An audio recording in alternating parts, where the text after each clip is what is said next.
va vous présenter maintenant l'automoteur. Donc l'automoteur qui a donc fait quelques démos sur le Finistère cette semaine avec les établissements Sofimat. Donc on en profite pour montrer un peu le top de ce qu'on peut faire aujourd'hui chez John Deere en termes de pulvérisation. Donc notamment avec notre automoteur R41, donc la dernière génération d'automoteur en date. Ici avec un modèle donc 50i qui fait donc référence au volume de la cuve qui est donc de 5000 litres. Voilà.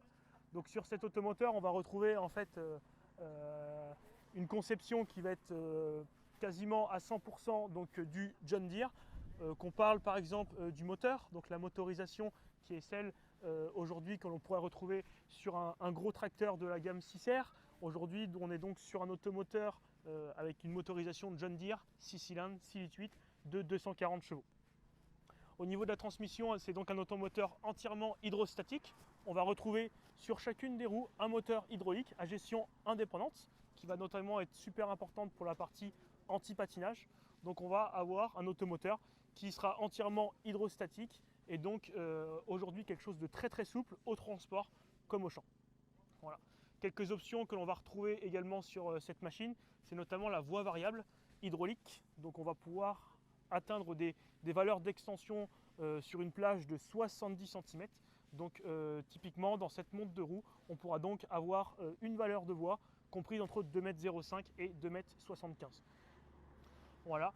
Ce qu'on va retrouver aussi en base là sur cette machine et très apprécié par nos clients, c'est la partie suspension, puisqu'on va donc avoir une suspension indépendante sur chaque roue, donc une suspension pneumatique qui là aussi va améliorer grandement donc, le confort au transport mais aussi au champ.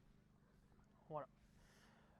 Si maintenant je passe plus en détail sur la partie donc, pulvérisation, on va retrouver toujours ce terme qui fait référence au pulvérisateur série R chez John Deere. Donc c'est ce terme Power Spray. Ce terme Power Spray il fait donc référence au circuit de pulvérisation qui comprend donc deux pompes centrifuges. Une première pompe qui est donc la pompe d'eau claire qui va elle servir de mettre en circulation tous les circuits d'eau claire, donc le remplissage, mais aussi les rinçages de rampe par exemple. Et sous le pulvérisateur, on retrouvera la pompe dont j'ai fait référence sur la présentation du R900, c'est la pompe centrifuge de pulvérisation qui elle sert à mettre en circulation tous les circuits de bouillie. Pulvérisateur série R, donc un pulvérisateur entièrement équipé de vannes motorisées. Donc encore une fois, pas de vanne manuelle pour l'aspiration ou le refoulement. On va retrouver ce panneau de commande qui va nous permettre de mettre en œuvre toutes les fonctionnalités telles que le remplissage, telles que le démarrage de l'agitation, telles que l'incorporation. Donc c'est des choses qu'on va pouvoir facilement avoir accès sur ce petit panneau et visualiser sur l'afficheur qui est juste au-dessus. Au niveau de l'incorporateur, on est sur un incorporateur type Powerfill qui va là aussi donc permettre d'incorporer à grande vitesse et une première filtration qui se fera au niveau du tamis du trou d'homme. Pour la partie pulvérisation, on va retrouver aussi beaucoup d'automatisme comme sur les pulvés donc, de la série R chez John Deere, notamment de l'automatisme au niveau du rinçage, puisque vraiment en un seul clic, on va pouvoir démarrer un cycle de rinçage pour lequel on aura préalablement défini par exemple la quantité d'eau claire que l'on doit utiliser ou alors les différentes conduites qui vont être rincées lors du cycle de rinçage. Mais là encore, tout se fait en un seul clic. Voilà. Ça, c'est pour la partie rinçage qui est aussi agrémentée sur cette machine de la fonctionnalité de rinçage à l'air qu'on appelle AirRinse, c'est John Deere, qui va permettre de venir purger en fin de rinçage ou en fin de pulvérisation les conduites à l'air. Voilà. Si on passe maintenant sur la partie rampe et la partie porte-buse sur cette machine, on va donc retrouver dans cette configuration une rampe carbone. Et voilà. La rampe carbone, c'est spécifiquement une option que l'on peut retrouver donc, sur les rampes de 36 mètres. Voilà. Pour les autres largeurs de rampe et également sur le 36 mètres, on a de la rampe acier qui va nous permettre aussi de choisir la largeur de rampe dont on souhaite. Par exemple, de la rampe de 24 mètres jusqu'à la rampe de 36 mètres. Voilà.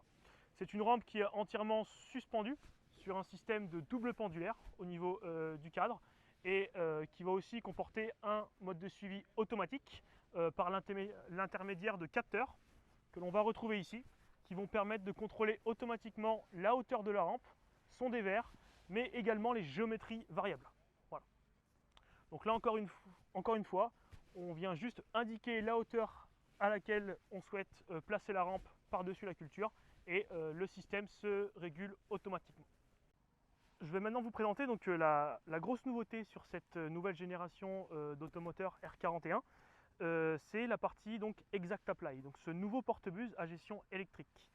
Le fait de pouvoir gérer électriquement ce porte-buse va nous permettre plusieurs fonctionnalités qui sont très intéressantes si on souhaite jouer sur le gain de produit, mais également l'efficacité de la pulvérisation.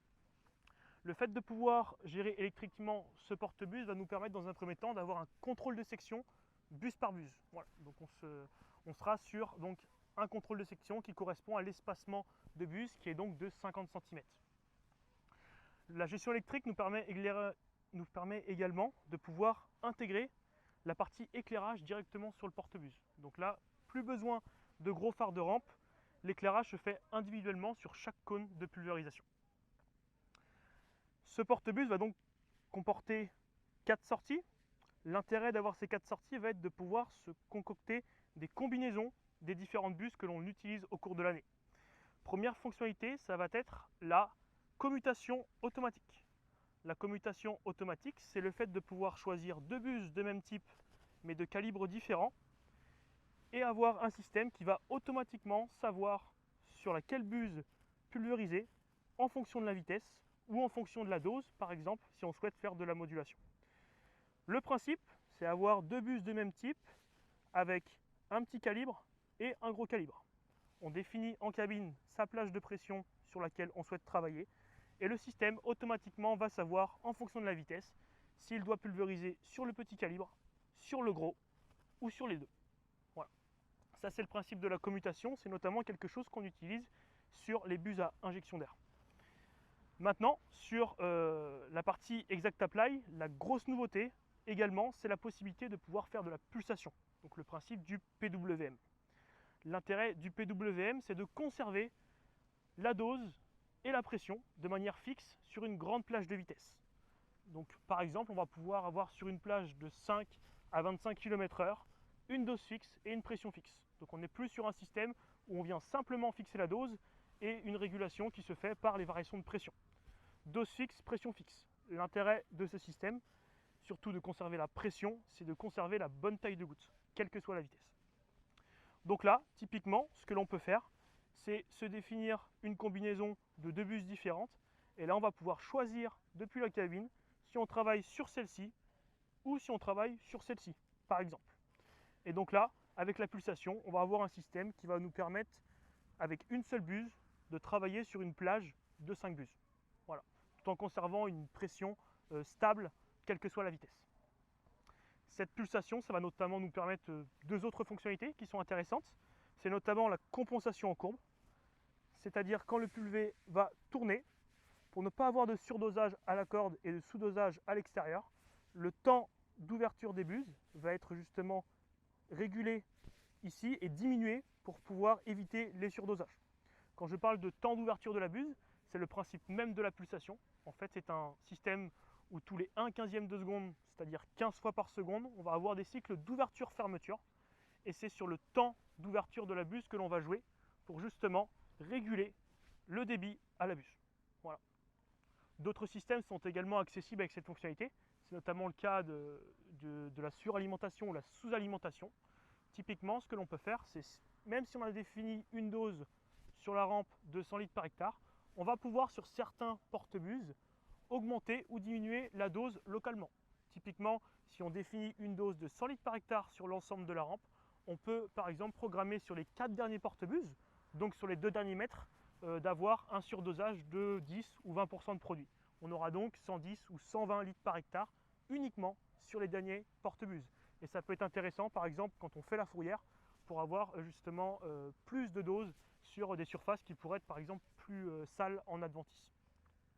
Donc voilà, ce qu'il faut retenir vraiment sur ce système Exact Apply, c'est qu'on joue principalement sur 2 choses.